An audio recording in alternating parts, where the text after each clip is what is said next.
Hello, everyone, and welcome. Today, I wanted to talk about something that hit me the other day when I was checking out the new GT4 in iRacing. I was doing one of the Week 13 races at Summit Point, and I was driving around, having some really close quarters racing, and I realized I'm like, the tire model is really great. I'm really enjoying this a lot.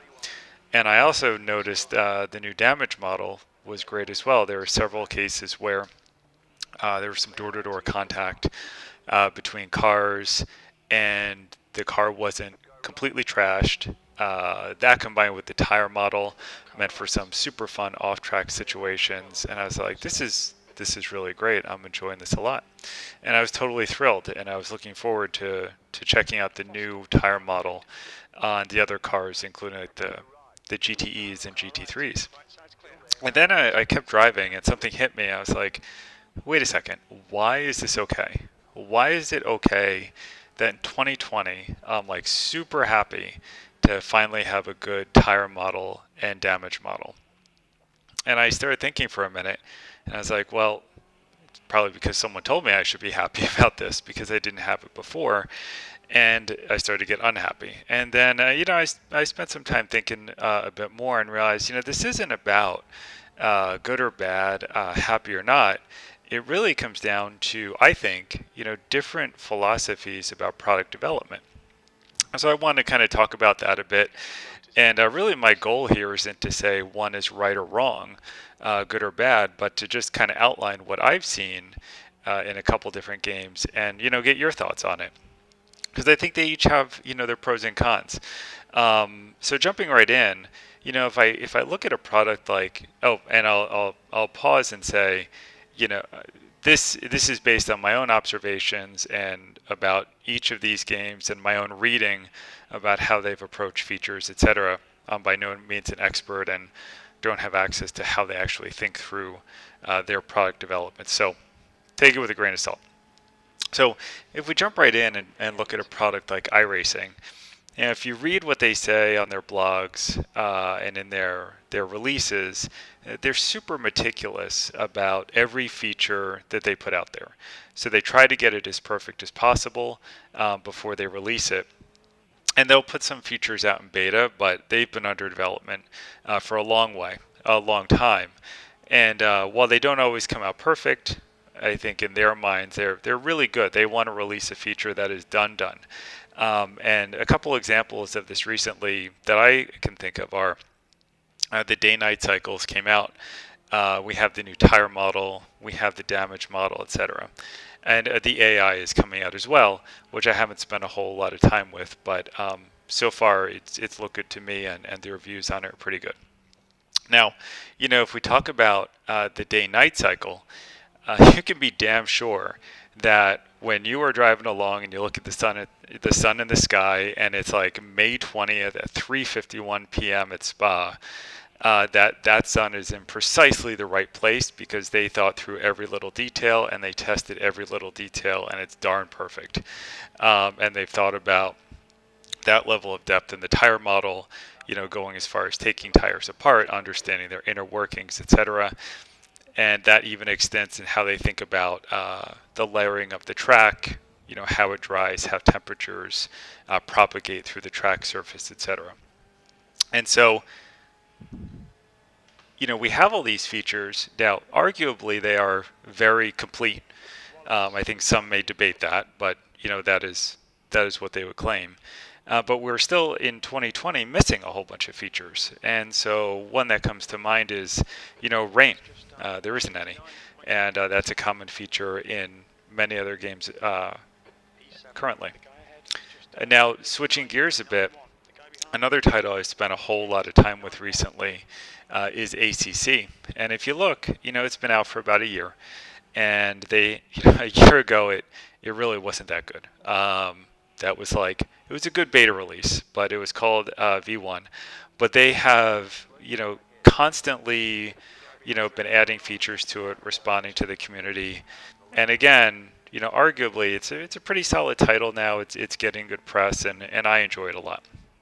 And if you look at the features in it, I would say it has a decent tire model. The first one had a lot of problems with curbs, but they moved to the 5-point tire model, and that made a big difference. But they have day-night cycles, they have rain, they have temperature changes, etc. And all these features are there. And and like some of those features, like rain in particular, don't exist in iRacing.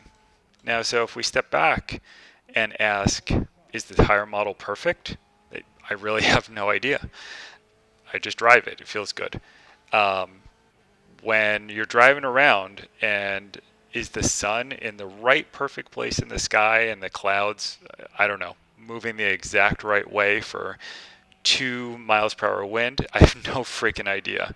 What I do know is in a race the other night at, I think it was Spa, just a pickup race, the sun was setting and it was in my face in a corner and I couldn't see a darn thing and it made hitting that corner really hard. I don't know, it could have been in the completely wrong place in the sky, but it totally impacted my gameplay. And so if we look at like the rain functionality, it rains, it gets wet. I think there's some hydroplaning, certainly feels that way. Is it perfect? Like, is the modeling of the water absolutely perfect on the asphalt? Is the way the dry line forms and progresses totally perfect? You got me. I have no idea. But I do know this. I do know I need to, once I have dry tires on, if I don't stay on the dry line, I'm toast. So if I look back at it, I don't know how complete those features are, but I know they're there, and I know they have an impact on my experience in the gameplay. And I look at it like this, like those features result in ACC result in much more dynamic gameplay from my perspective. I find myself when I go into one of those races always thinking, I would say I'm thinking much more about different elements of my strategy. So if I drop into a random CP race, I always find myself thinking like, in my rain, I have no idea what I would do about that. Do I have a rain setup ready? Should I start on a rain setup? And then if it does rain, you have these really interesting strategies where you're trying to figure out tire strategy. You're trying to figure out what the people around you are doing, etc. And then there are other things like with the day-night cycles and the temperature changes. When I'm not being blinded by the sun and it's finally dark and cold, like it really changes the behavior of the tires. Is that totally accurate? I have no idea. But I do know that the layering of all this functionality, I find it adds much more strategy, or I would almost say mental overhead to those races where here I am trying to, keep good consistent lap times, pay attention to the people around me, and take into account all the environmental effects going on. Now, if we think about these as two different philosophies of product development, let's say just for argument's sake, in one case that all the features we talked about first are like 95% perfect. But there aren't many of them.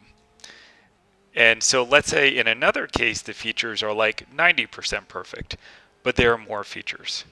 So I think my question to you is, which one would you prefer? Which one do you think is better? As I've kind of outlined, I find that having more of these features as a greater richness to the game that brings me more enjoyment, forces me to think more. And I don't know if they're perfect. And I don't know if that feature set went from 90% perfect to 95%, how much more enjoyable that would make the game for me versus having a completely different, new feature, if that makes any sense. Anyway, I think, different people, different companies take different approaches to this. And I'll even throw another one out there while I'm thinking about it is, and I haven't spent much time with this, so I can't be terribly critical, but I have played some of the F1 whatever year games, 2020, I think I played 2019 for a while. And, they have a whole additional richness around the career development, and how you make decisions and the impact on you and how you evolve the car and how you spend essentially research points. Those don't seem accurate at all to me. But it was fun and I enjoyed it, and I kept going back to the game just for that reason. Um, so again, it comes back to, like, how these companies think about the development of their product, how they think about their customer base, their audiences, etc. And I certainly observe, the difference it makes, to me as a customer in my gameplay. And I think I have a preference, but I'm just one person. So I'm curious. I'm curious what you think. So feel free to put your thoughts in the comments. I'd love to see where people are landing on this. And as always, if you enjoy this, please hit the like button and subscribe. And thanks for stopping by.